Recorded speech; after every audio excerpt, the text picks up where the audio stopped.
हमारे देश के प्रधानमंत्री आदरणीय नरेंद्र मोदी जी का सेवा पखवाड़ा अभी चल रहा है और उस सेवा पखवाड़े के अंदर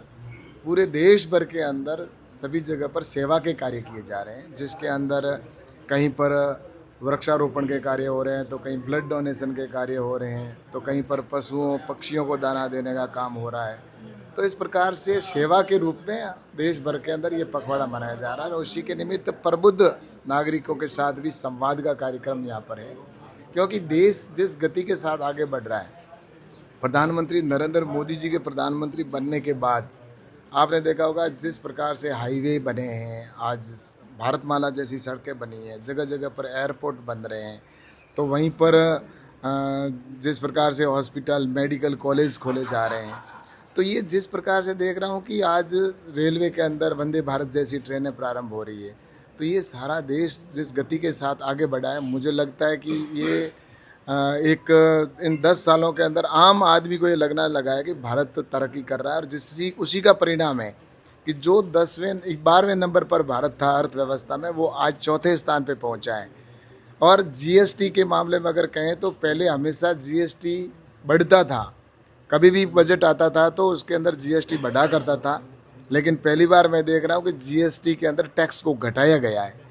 तो ये देश की तरक्की का एक सबूत है। और जहाँ इनकम टैक्स था 2.5 लाख रुपए तक यूपीए की सरकार में टैक्स लगता था, आज 12 लाख रुपए तक टैक्स के अंदर छूट दे दी। तो ये लगभग 1 साल के अंदर लोगों को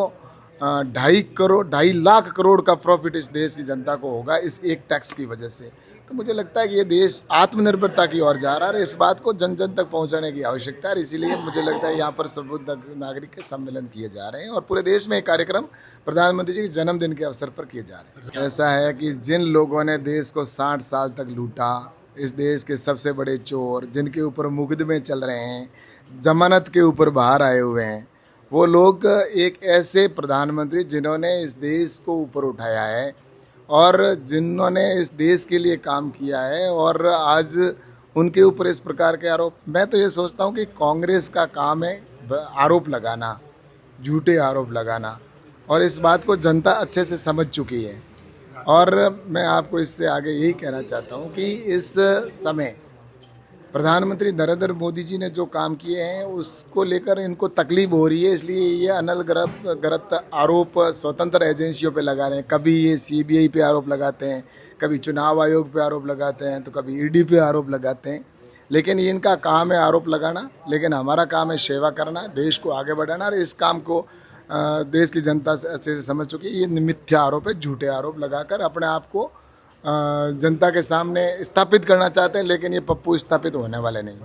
ऐसा है कि आपने देखा होगा लगभग 2 साल होने को है और 2 साल के अंदर हमारे मुख्यमंत्री आदरणीय भजन लाल जी ने जिस प्रकार से पूरे प्रदेश भर के अंदर सब जगह प्रवास करके और जनता से सीधे जुड़कर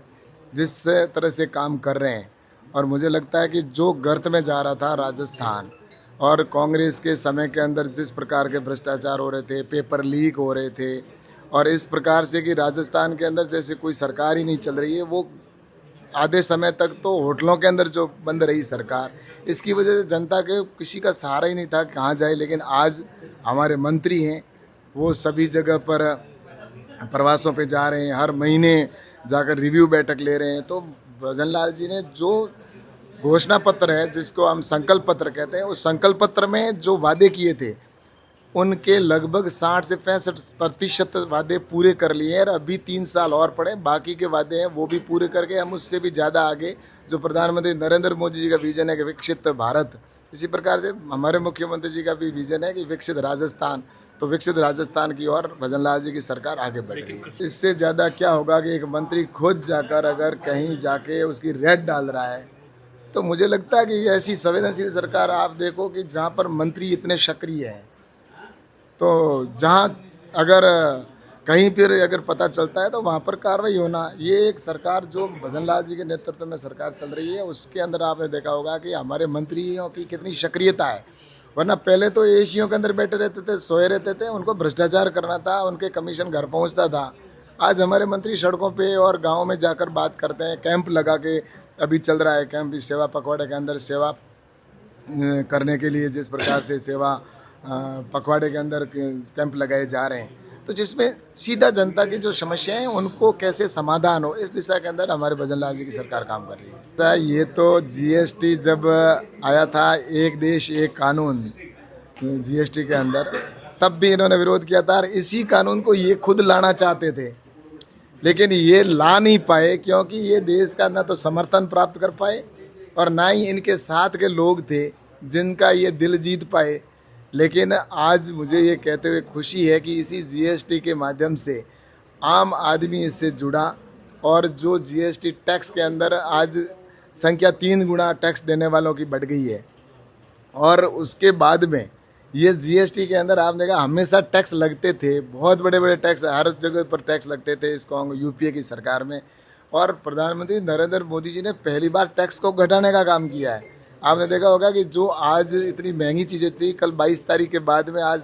वस्तुएं सस्ती हो रही है। आम आदमी को नरेंद्र मोदी जी पे भरोसा है। अशोक जी गहलोत हो चाहे राहुल गांधी जी हो, इनका काम है बेबुनियाद मुद्दों को उठाना, लेकिन जनता है वो अच्छे से समझती है और अच्छे से समझदार है। वो सब मोदी जी के कार्यों को देख रही है और ये सिर्फ अब बोलना है तो उनको कुछ न कुछ तो बोलना पड़ेगा, तो बोल रहे हैं, कोई नहीं।